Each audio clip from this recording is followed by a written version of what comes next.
ทิ้งตัวแล้วลูกสาวเฮ้ยตื่นมากินน้ำก่อน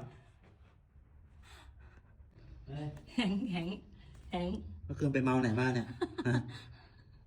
ดิ ดูดิสภาพ นั่งอยู่นานแล้วเนี่ย ตื่นยังเนี่ย ยังหลับตาอยู่เลย ดูดิน่าสงสารจังเลยปากก็เลอะดูดิ กินเยอะเมื่อกี้เนี้ยกินเปียกไป ทิ้งตัวแล้ว แป๊บ เมาอยู่เมื่อคืนปาร์ตี้หนักไปหน่อยไหมลูก เดี๋ยวแม่ปูที่นอนให้เข้าที่นอนหลับปุ๋ยเลยค่ะ ใส่คอกเรียบร้อยแล้วค่ะ ให้อยู่ในที่แคบไปก่อน กลัวเดินเยอะ เพราะว่าปกติน้องชอบวิ่งขึ้นชั้น 2ไปนอนบนห้อง ต้องจำกัดพื้นที่นะคะ